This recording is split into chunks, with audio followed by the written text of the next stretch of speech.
The reason that I'm telling you this is because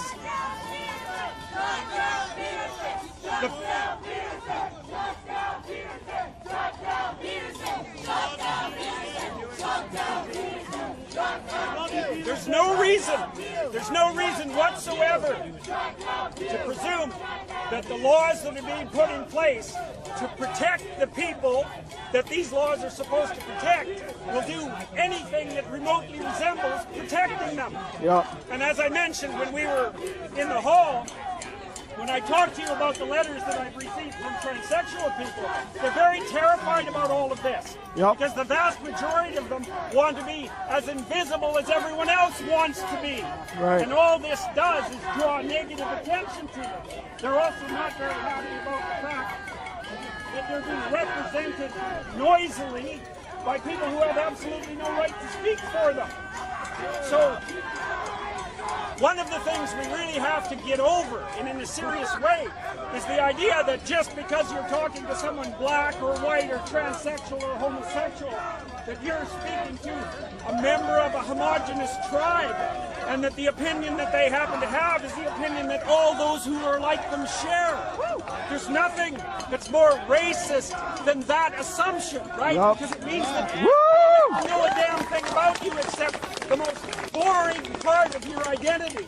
And I can predict everything that you are and everything that you think. Well, that's a terrible thing to believe. And it's also patently untrue. You know, there's no reason to assume that any group of people who don't fit into tradition of society for some way are any more homogenous in their general makeup and their political views than any other group. In fact, all the evidence suggests precisely. Well, I can tell you a little bit about why these attempts to shut people down are being made, because you need to know this. So, as far as I've been able to determine, this kind of protest is an expression of a philosophy that's grounded partly in postmodernism and partly in Marxism. Now, the postmodern element is basically this. There's no such thing as genuine individual identity. What there is group identity. And you, like it or not, only have the interests of your group. And the whole world is nothing but a battleground between groups of different interests. There's no dialogue. There's no possibility of talking between the groups. It's just a power stage where combat has to take place. And so the reason that speakers with whom the radical postmodernists and the Marxists don't agree are denied a platform is because those people do not believe from a philosophical position that dialogue can bring consensus. And all that's left if you forego that particular principle is this. And this is only where it starts. You know, the fact is that you're all pretty damn civilized. And thank God for that. Because if there were enough fools in the crowd, especially those who are intent on violence, this would turn out very differently. Right. And we do not want to go down that pathway. It's a big mistake. We've been down that pathway many, many times. Not conform to a consensus that was against my belief merely because it was a consensus. Often the group is wrong. The question was, if there was a consensus against my beliefs, would I forego them? And the answer to that would be, well, first, it would depend on what my conscience said. What are we going to do? Assume that the consensus is correct? The Nazis had a consensus, right? The individual has a conscience. And you have to know when the group has made a mistake and has become nothing but a madly chanting mob. In which case, what you should do is detach yourself from the madly chanting mob and act like you've got a spy.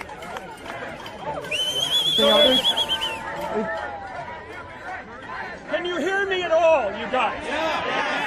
Okay, so there was a question. The question was, stemming from my personality class, do I think that people who are willing to abide by their conscience are those who've integrated their shadow? And I would say yes, because you have to be a bit of a monster to stand up to the crowd. Right? If you're too concerned whether or not people like you, and if you're too avoidant of conflict, then you're going to cave at the first sign of pressure.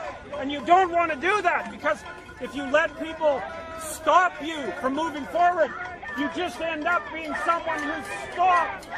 And if you're someone who's stopped, you've got no life in you. And that's no good. So you have to get tough, but you have to get tough in a way that's controlled, right? It has to be controlled, because otherwise you're the puppet of your worst impulses. And that's a terrible thing to be. It's a Pinocchio. Other questions? The question was, had we called the police and had them removed, would have that been a failure?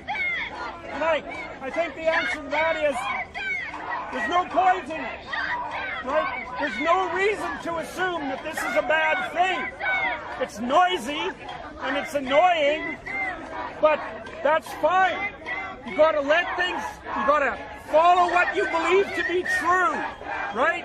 And don't worry about it, and then let things happen and see what happens, because it's perfectly possible that if you're trying to do the right thing, and you're trying to speak properly, that whatever happens around you is a partial consequence of that, and that it's a good thing. So we'll see. We'll have weeks after this event to analyze its consequences, and so far, all of those of you that are there to listen to me talk, you're peaceful and reasonable, and you got a chance to show that to hundreds of thousands of people. So good. This is a good thing, not a bad thing.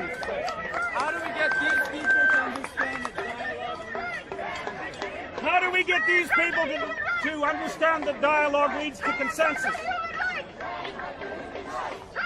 You cannot make people who don't listen. You can't. They have to decide to listen on their own. But you do that by listening. You show them. You engage in dialogue yourself and consensus among you. You do it by example, because there's no getting through this. It's an ideological wall. And the harder you push against it, the larger it'll become. Don't worry about it. But don't get pushed around, and don't let people indoctrinate you.